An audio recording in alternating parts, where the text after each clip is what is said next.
anyway, but yeah.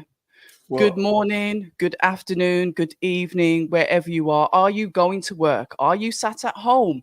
Is this plugged into your headphones while you're having your daily run? Who knows? But I'm joined by the one and only Gareth A. Davies. Gareth, we're both a bit late today, and this time it's my fault. So I've got to put my hands up. I was out trotting around, running in the rain. Not singing, but running. well, I've always got an umbrella, and I'm always happy to sing in the rain, like Gene Kelly and Fred Astaire and all those guys. Um, I yes, I well, I'm late because you were late. But when you said at 8:45, can we make it 9:15? I'd just come back from a kilometre's swim. I didn't swim home, but I had a really nice. I've joined the local leisure centre, and had my first swim there this morning, and I really enjoyed it. And I've gone for the full membership, so I can use the gym. I probably won't use the gym. I've got my own things here, but they've got a GP service, and there's gyms all over the country. I can't remember the name of the company now, but that was really good. And to go to head out at 7:15 this morning for an hour's swim was really nice. I recommend it. I strongly recommend it. Yeah, well, I swim as well. It's therapeutic. Then I usually go for a steam and a sauna afterwards just to, you know, release all the bad things out of me before I start my day. But anyway, speaking about starting days, I'm glad you've got your coffee. I'm sat here with the water. I could do with the coffee, but I've got good company. Gareth, there's so much been going on in boxing, and I'm so happy to have you on this morning. I need to go back to the Dubois, Anthony Joshua versus Dubois. I'd love to talk to you about that. Obviously, you were covering it for Talk Sport. Your opinion from where you were, because I think you were like ringside, and obviously Talk Sport's got that access to get closer in with the fighters. Just give us a feel of it for those of us who are sort of on the perimeter or at home. Well, I was in row 2 in the middle, so I had an amazing view of all the walkouts. And I was working for the Telegraph and Talk Sports. I was adding to the live blog and doing a round by round for the Telegraph. And I was the only one from Talk Sport down in the rows. They were up in the gantry doing the commentary. So I had a fantastic view of the fight and the night itself. And I think a fantastic view all week because I was very busy. We bumped into each other a couple of times and I was busy with other people, but it wasn't because I didn't want to do anything with you. It's because I was contracted to work with other people, which is why we haven't caught up. And last week I disappeared for 5 days because I needed a break from it all. And Fair enough. I've got views on that. And the reason I did it was because I could see that there's going to be so many rows between people. And we've seen it in the fallout around Anthony Joshua and Daniel Dubois. And there's a lot to pick apart.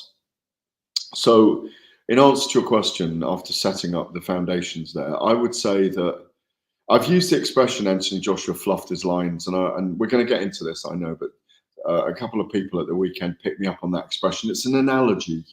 It's like it came out for the first scene in the first act of a play and he didn't get his lines right. That's what fluffing your lines means. It's not an insult. I know what it means. Well, no, everyone knows what it means, but you can describe it as being insulting if you want to, but it's not insulting. I can use another expression, which is he didn't implement his strategy. I can say another thing, which is Daniel Dubois didn't allow him to implement his strategy. I can say another thing, which is, did he freeze on the night? Maybe. I don't know. I'm just giving my views on what I saw of a man whose career I've covered for 15 years. So he did get it horribly wrong in the first round. Daniel Dubois was fast and alive and vibrant and sharp and took advantage of it. And he was sweating buckets when he came out to the ring at 10 o'clock because they'd really warmed him up. They'd cleverly, well, not cleverly, but old school wisdom, knew that he'd be out there 12 or 13 minutes. I think he waited in the ring 12 or 13 minutes for both anthems. No, I have no problem with the anthem, by the way, of the Saudis. We can cover that in a minute. Yeah, I mean, there's nothing to talk about. It's an anthem, but we can talk about it. you know, I don't call it the national stadium as well, because it's not my national stadium. I'm a Welsh Italian. It's England's national football stadium. That's what it is. It's not our national royal football stadium. It is England's football stadium. That is what it is. Wales have their own stadium. Scotland have Murrayfield. Ireland have Croke Park and Lansdowne Road. They have different venues in our country, you know. So I was very surprised at how slowly Anthony Joshua started. As I say, Dubois came out with he was going to, everything they'd set him up to was Tyson-esque, Mike Tyson-esque.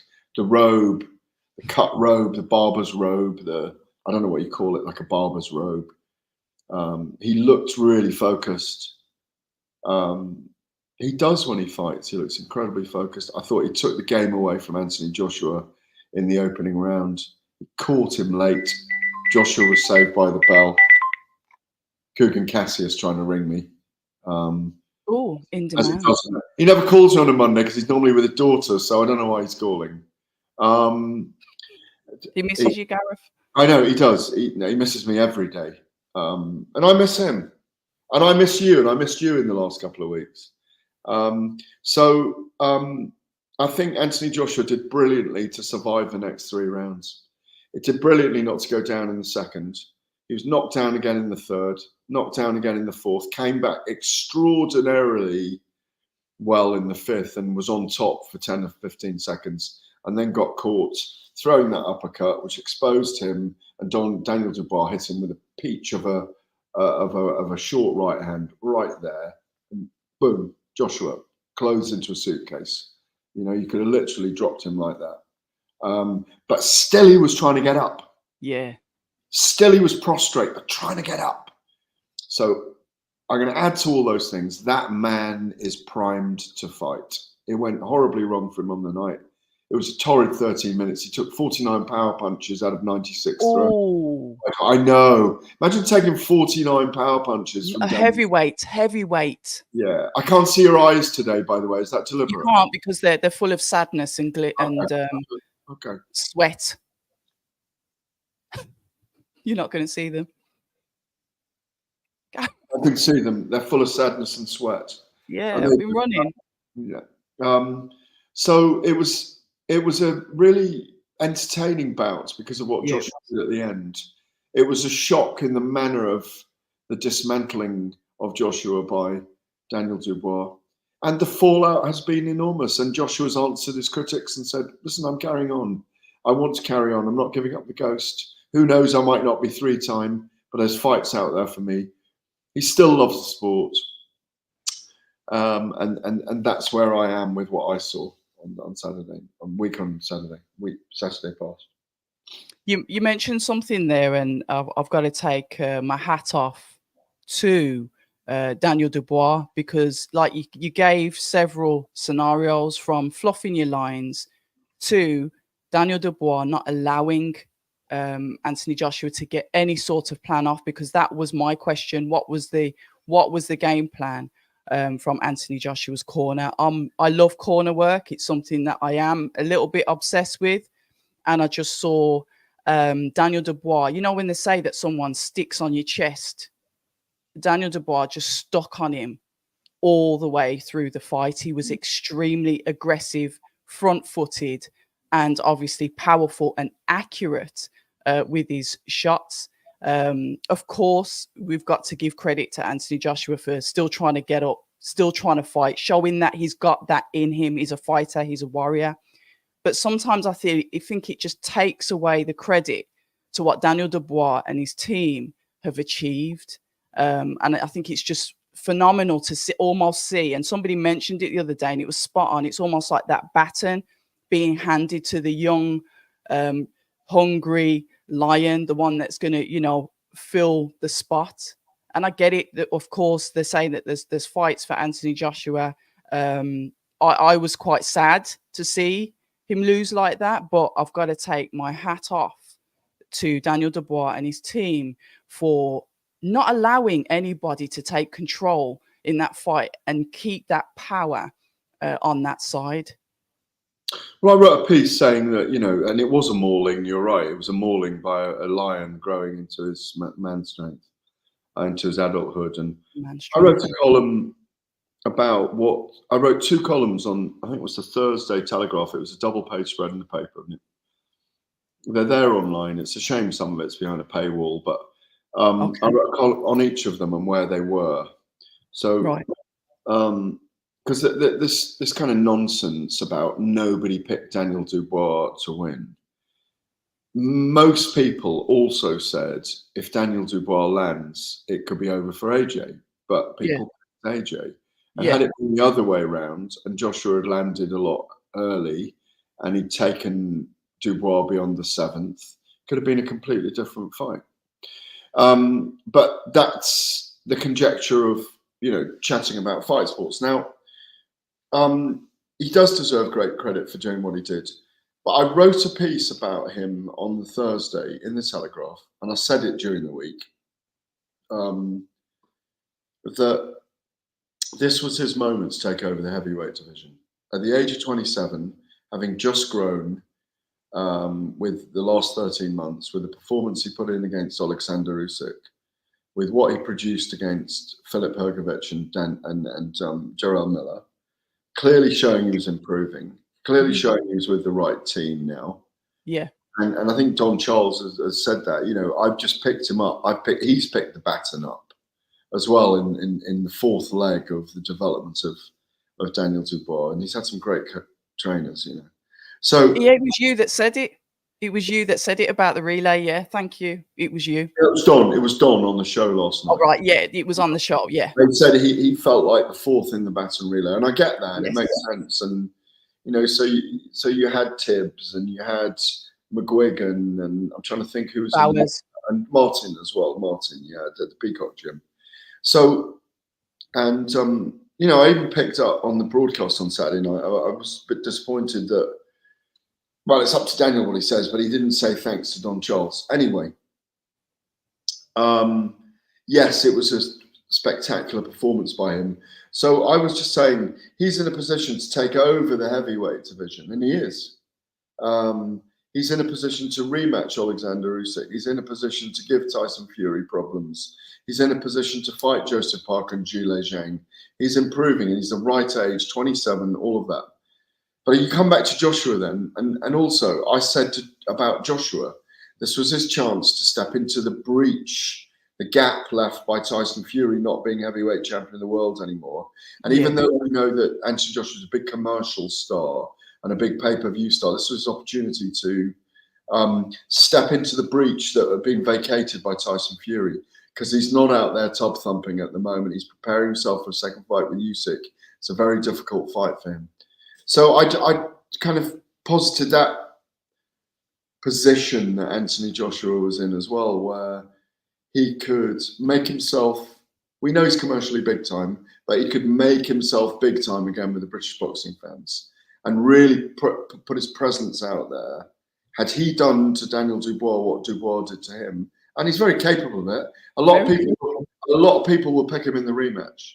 I might even pick him in the rematch. Because he might come out. I am, because I'm picking him in the rematch, I think. Yeah. Don Charles won't like that. That's fine.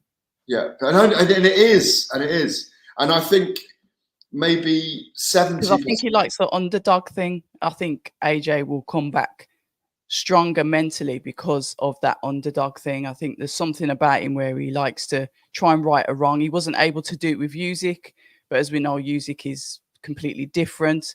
But sorry. He dealt with it very well, Abz. He dealt with it very well. He dealt with it publicly very well. He didn't go away and wasn't anxious about it. And, he'll be very disappointed in himself. Yeah. And very disappointed in himself. But it was a fight and an event that created a lot of fallout. Why, Gareth?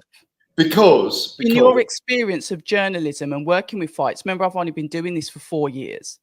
So your experience, extended experience, you must have seen similarities before, but with social media, everything is catapulted to the forefront. All right, talk to us, educate a fool. Well, no, I don't want you to put it that way.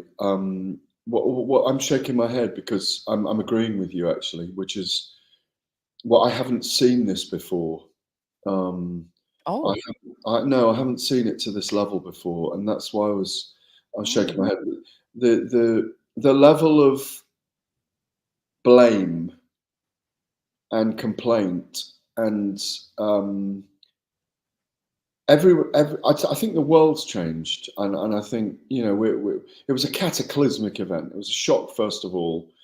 You've got people with views on the Saudi Arabians, and all they're doing is great things for our sport. It's just nonsense that people find things to critique. They can critique them, but I think it's nonsense that people are being so overcritical of what's going on. I think good things are happening in sport as a result.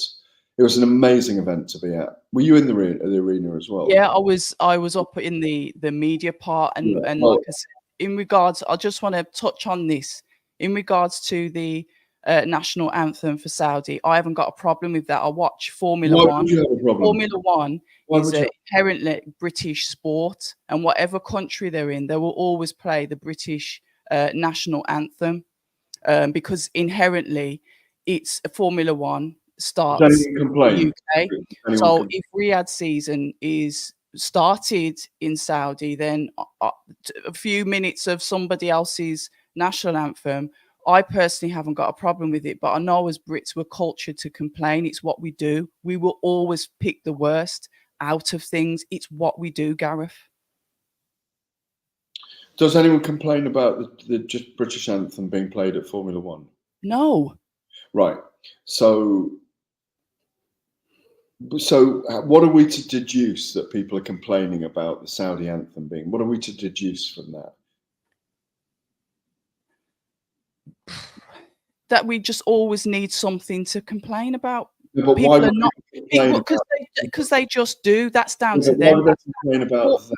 I'll put that to the viewers, because I have no complaint about anything. National anthems are national anthems. Well, it's obvious why the Saudi Arabian national anthem is played. Is because the event was underwritten by the Saudi Arabians. Yeah, I know and that. Yeah, part of Riyadh season, and it was an yes, external Riyadh season event, and that's all it is. It's not. I mean, the nationalism. It's not my national stadium, by the way, and I'll repeat that. Yeah, it's England's football stadium. It is because Twickenham is not my national rugby stadium. Vehemently, because I'm a Welsh and Italian rugby supporter because of my heritage, and I say it vehemently. There's no resentment or hatred there, but what I'm trying to say is, no one was insulted. England's football team wasn't insulted by the Saudi Arabian anthem being played there. British boxing wasn't insulted by the anthem being played there.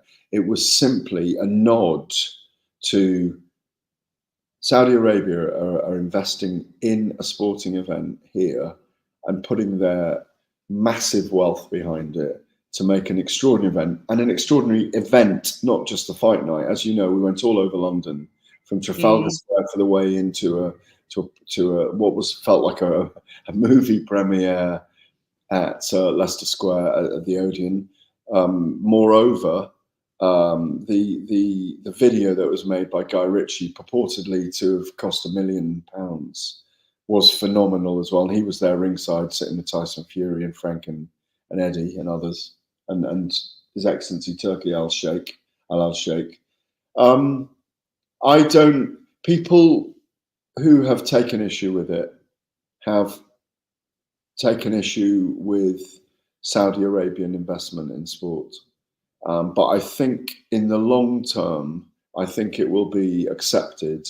And I think we'll also see in the long term that some of those people complaining about it have been have had business with that area of the world anyway. So it's not, there's nothing. It's a point of view, and you have to allow people their point of view. yeah, I But agree. for me, it goes no further than that, and I understand why they did it. And also I think it happened the right way round. You do the God Save the King last, which I agreed with. like I said, would you? All right, then. Hold on. Let me go through the chat before we go any further, because I don't want to dwell on national anthems because it's taking away what we're supposed to be talking about, which is boxing. Hold on. Let me just go through the chat. A bit of critique about the AJ one. Axel, I'm just going to put up one of your comments. There's a few here. No one would be talking about Dubois' toughness. All talk would be how devastating AJ was. Hold on. But Axel, It's a full comment. Hold on. Come on, Gareth. AJ had a stretch of 5 seconds of success.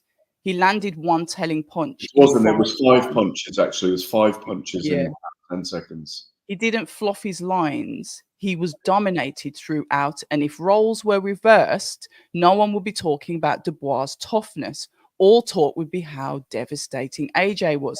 And this is the balance of fans. I mean, Gareth, I'll open that to you, but this is just the balance of fans where you will get potentially an uneven opinion, depending on how you see things. This is all of its perspective, isn't it? But what Axel, reading between the lines here, what Axel's trying to say is that why are people giving Anthony Joshua any credit at all? Well, they are, because he showed huge minerals and cojones to stay in the fight till the 5th round. And you know, we wouldn't have said that about Dubois. Yeah, maybe we wouldn't, but maybe we would have. I mean, we don't know. I remember saying about his fight with Alexander Usyk that he was tremendous for 5 rounds, absolutely tremendous, putting pressure on Usyk, and I thought Usyk was in trouble for 5 rounds, even though Axel probably won't agree with me. I was sitting ringside, I was commentating on it. I also think that, you know, I never called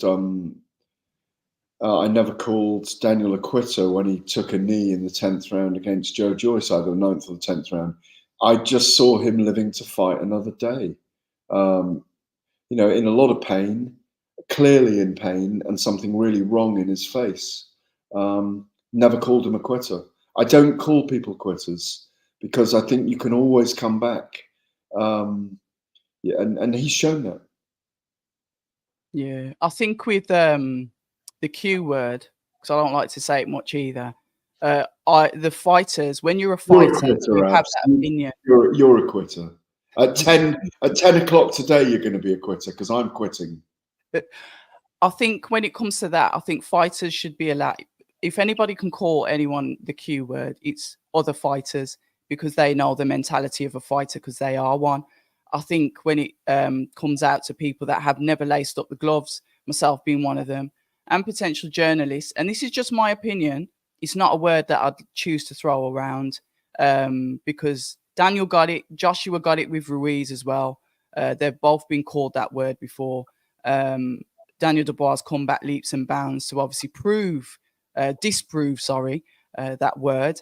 And obviously we saw what Anthony Joshua did with Ruiz when he kept on climbing off the floor with him as well.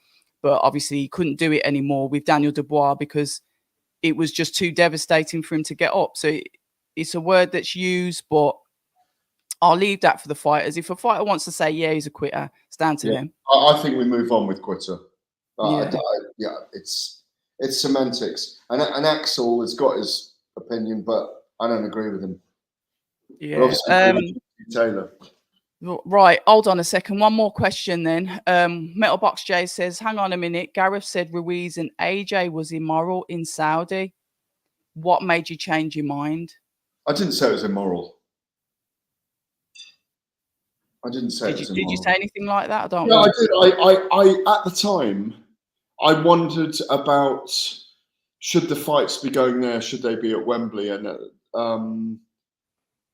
I didn't really know the extent. This is a different Saudi Arabian investment in the sport as well. It's a different group. It's a different type of investment.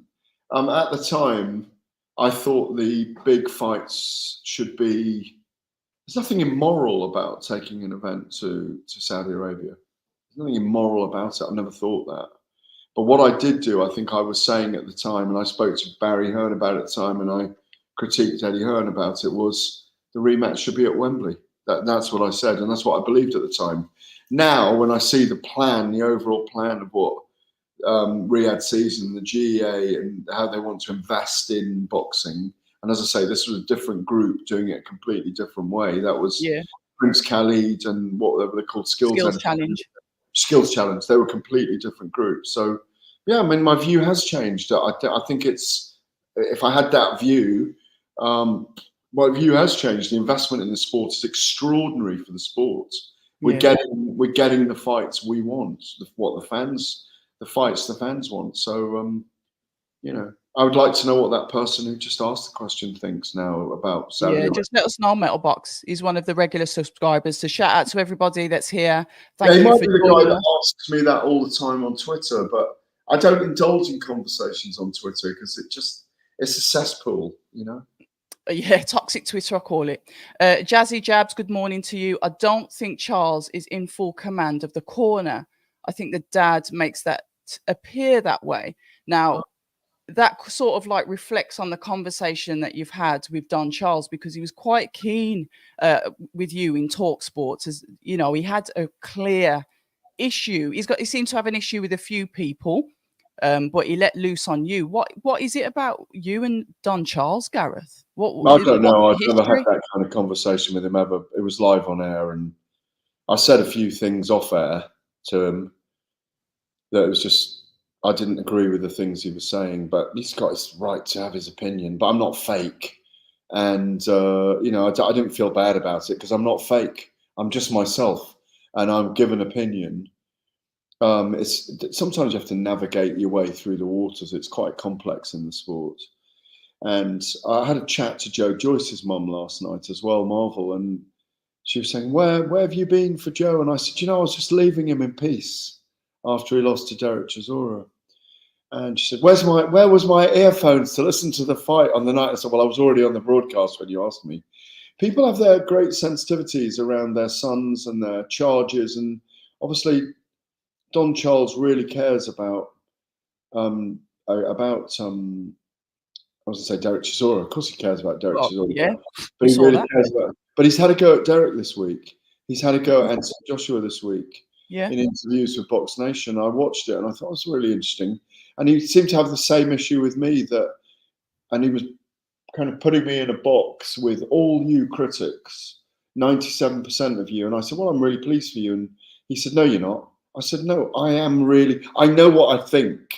You know, I picked Anthony Joshua to win between rounds 5 and 8. I picked round 6 on round betting for William Hill, being specific. Got it wrong. But he was saying that people that got it wrong should be sacked. I mean, I don't know what planet he was on, to be honest, on Saturday night. I mean, I take his view. It's not a problem.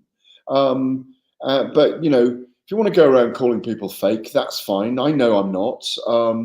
If you want to say people are wrong to pick the other fighter, that's fine as well. We got it wrong. A lot of us got it wrong. But like I was kind of half saying to you earlier, and you were saying, you might pick Joshua in the second fight. That's not wrong either. But if you get it wrong, it doesn't mean you're just giving an opinion on who you think wins the fight. And I've always said this to people when they have an issue with it. I'm just picking with my head, not my heart. Yeah. I don't pick with my heart. That doesn't mean to say I'm not really pleased for Daniel Dubois, for Frank Warren, for Don Charles. I'm absolutely delighted with them. And that's why he said, I said, "I love it." He said, "No, he loves fake." And it is what it is. And I mean, that's the long and the short of it. It's his opinion. You know, I'm not going to sit there and have a row saying, "No, I'm not. Yes, you are. No, you're not." I mean, there's no point. He's got a beef with certain people at the moment. I think he was very stressed going into the fight. I think the release of stress and the relief at the outcome has made him do an outpouring.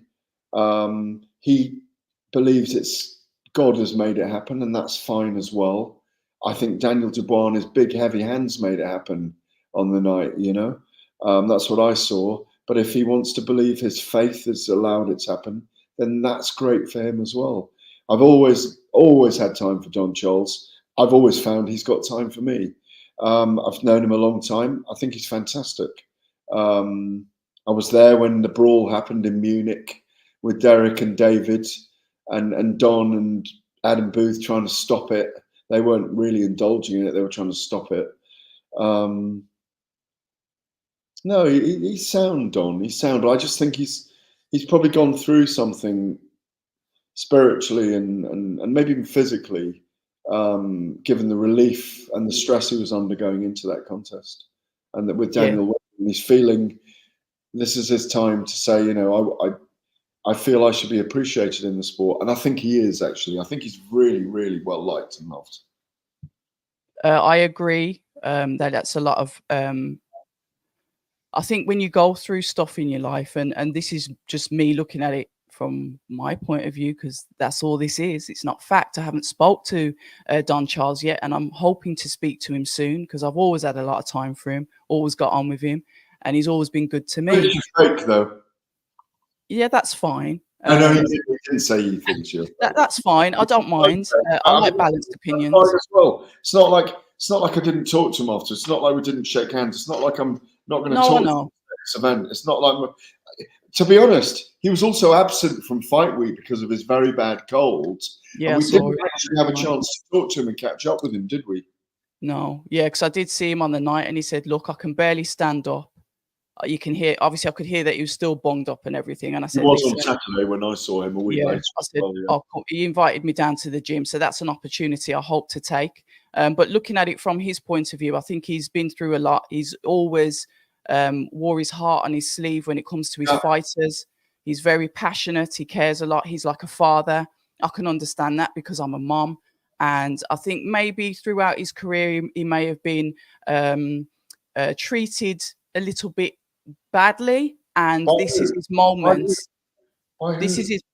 I don't know. This is just what I'm getting from. This is what I'm getting from him. Yeah, because he was literally firing bullets out at everyone. And he's having his 5 minutes.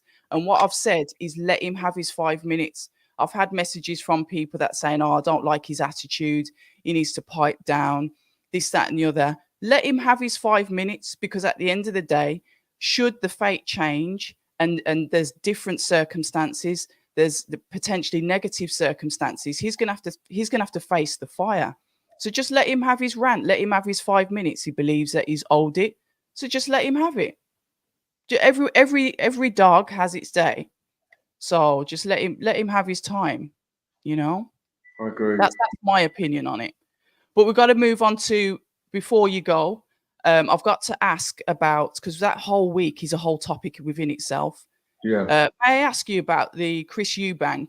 Because I was just there at the back, you know, sorting out my camera, getting ready to have the next conversation. And then all I heard was the question from Ade, which I knew would potentially stoke the fire. So I don't know why that question was asked, but it was. Why did you choose boxer? And then I thought, oh, my ears pricked up then. And then obviously he went on and said what he said, which was shortly later retracted. But your opinion of that, Gareth, because it's... Well, I don't agree that he obviously chose that place to do that, and I think it was ill-advised to do it. He stole all the headlines. Do you think he can be advised? Or do you think he just did it anyway? No. Sorry, I just had to send a message. It was ill-advised to have a poke at some of the things he said as well. I thought, you know, Frank Warren has come out and explained what happened, that they had a lawsuit together, and Eubank had to pay him money. He's clearly a bit bitter about that. There was no need to do that. That wasn't the forum and the time and the place to do that, in my view. He wanted to do it. He's fully entitled to do it. So that I don't have an issue with that. It's his prerogative. But I think he was pulled up afterwards by the promoters, and I imagine Turkey Al Sheikh and said, "What the hell were you doing out there? Yeah, you can steal the headlines, you do all that, but don't slam the three promoters who are involved with you here, who've been involved with you. You're not the big show here. You aren't the big show. You've got a gimme opponent. So go out there and prove your worth." And he's clearly getting paid well, because he thanked Turkey Al Sheikh. And he should be thanking Spencer Brown as well, by the way. And then just go and fight Hamza Shiraz, Saul Canelo Alvarez, Terence Crawford, whoever it is they're lining him up to fight. But I didn't like the attacks on Frank Warren and Eddie Hearn. It was less serious on Eddie Hearn. Eddie battered it off. Or on Kalle Sauerland, who's been around him and brought him through that Super 6 series, which is his most successful period. And he was paid really well. So I didn't agree with it deep down. I mean, he's entitled to say what he wants to say, but I didn't agree with it. It wasn't the right place. I'm glad they sorted it out, Abz. Yeah, I think that's something that would be. It was literally, I think, within hours. I think as soon as I got back to Birmingham, I think the apology post was put up. Yeah, it was 2 hours, 2.5 hours later. Yeah. So, I mean, albeit that happened, it's one of them things, Gareth. And this is like the thing about our sport, the sport that we love, the sport that we speak about, is there's sometimes there's like these blips in time when it's extremely controversial. No, it is. But it brings more eyes. This is like, it's like we almost like naughty things. We almost like, you know, the drama, the big promotion. drama. It's called promotion. It's if you shout fight, fight, fight in the corner of a playground, where does every child come? They come and form a circle in the corner. And that's what, on a bigger scale, that's what this is. We've had it this week. Devin Haney and his father suing Ryan Garcia for basically saying he's done something criminal to them. It's a very interesting landmark case if it goes ahead, because it's actually, it's things that I've discussed this many times with on air and in written columns, how if someone tests positive for a banned substance and they end up damaging someone irreparably, you know, does that cross into criminal proceedings? And that's what we're looking at here. So it's very interesting. That's interesting in itself. He was rowing with Eddie Hearn at ringside. I don't know who he really thinks he is at the moment. Devin Haney as well. He's got a lot to prove. That was insane. That was insane. You had the Chris Eubank situation. You had Eddie Hearn winding up Ben Shalom. You've got even that. You've got the. And then Ben Shalom singing like a canary, saying everything that Eddie Hearn's been doing. Yeah, but also Ben Shalom's got a lot of work to do still to get to the level of these other guys. And that's fine. No, he has got. He's a beginner, isn't he? Everybody knows that, and all of the promoters went through the same thing, didn't they? Frank Warren's been through it. No, they didn't. No, Frank Warren's been around for 46 years doing it. He's got his sons involved now, so he brought them through. But wasn't they trying to push him out when he first started? No, because George's not prominent and he doesn't do the public figure stuff. Frank Warren, when he started all those years ago, no, he had problems with it. Eddie Hearn as well. Yeah, there's always going to be people that like, I'm here first. You've got to earn your place at the table. I just see that as, it's almost like an initiation. Yeah, but no, you just can't buy experience, basically. And it's a bit like, and on the other side of the pond at the moment, you've got Oscar De La Hoya there and Eddie Hearn hammering Oscar De La Hoya, and you've got Bob Arum saying that Deontay Wilder and Anthony Joshua are both shot. And they Who said that? Sorry, Bob Arum said it this week. They're finished, both of them. Did he? So they should fight each other. There was a lot of fallout. You know, there were people banned from going in the arena for writing negative about the Saudis. I was involved. I don't want to talk too much about that because it's too complicated for me to talk about, because it involves colleagues that I just don't want to get involved in their scenario with the Saudis. It was a really, really complicated week. There's a lot more money in the sport at the moment. There's a lot bigger events, but everything has a greater provenance at the moment. So there's a lot of things to work through, and that's why I took some time off last week. I didn't do that press conference in Billingsgate for the beautiful. Yeah, which I'm really looking forward to. But overall, it's an amazing time in the sport. We're into big time. You've got Paint Gates that happened on Friday night in New York with Sandy. Absolute disgrace. Well, I think she should have. I think in hindsight, I hope she gets the rematch, Abz, because she's been affected by that very badly. When I saw the pictures, I didn't realise quite how bad it was, and it needs investigating because yes, it does. It's someone, obviously the fingers are going to point for the time being at Michaela May. She could be completely innocent, and it could be a vindictive fan of Michaela's that's done it or whatever. And I've known Michaela a long time, and I kind of suspect it's not her that's put them up to this, but it needs investigating properly. There's no, at the moment, I know Sandy's trying to finger her over. Sorry, that's a bad expression. Pause. Sandy, pause. I know that Sandy's trying to point the finger at Michaela and to kind of try to allude that it's her, but we don't know that, and it may not have been her. It may be just been a vindictive fan. It could have been a crazed fan, and someone's just put in the comment that it's paint. Get over it. At the end of the day, no. There's more to it than that. At the end of Shook the her day, up very badly. it could have gone into her eyes. It might not have been paint. And how on earth did somebody know what time she was coming out of the hotel? There's a lot more to this. It seems like there was no security there. There's gaps here. So it's just paint, get over it. No. Yeah. Sorry. You can't do that. She's going into a world title fight on foreign soil. There's obviously issues there between both fighters. That's been stirring up for a while. Well, we know about that. She still went in and fought. So I think I will make a little bit of noise about it, because crazed fan, whatever it was, that was terrible. That was terrible. And I have spoke to Sandy since, and she's not.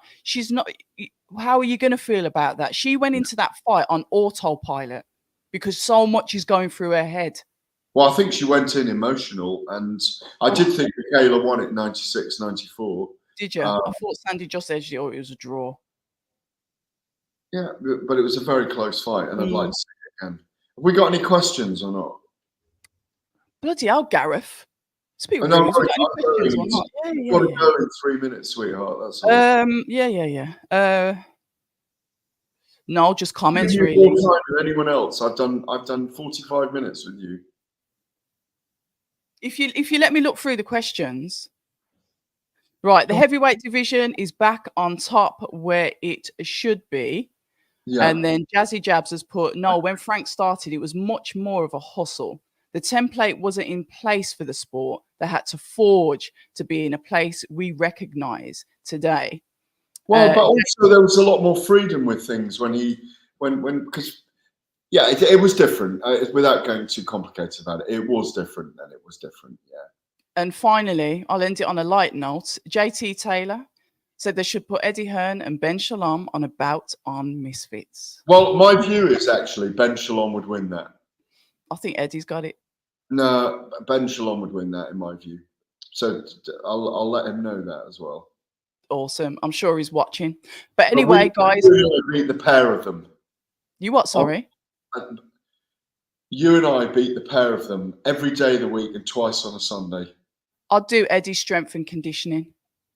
You don't do Eddie's strength and conditioning. I would do it. I'd get him that explosive power he needs. But anyway, ladies and gentlemen, thank you so much for joining the Gad and I. It's always a pleasure. Gareth, there's so much to talk about, but I guess we didn't have that much time. I appreciate everyone in the chat. You've been amazing. We can't do this without you. Gareth, I guess, it's until the next time, isn't it? Thank you for giving me 45 minutes more than everybody else. My life. My life. Adios. Adios. People say I'm toxic, and honestly, I don't care.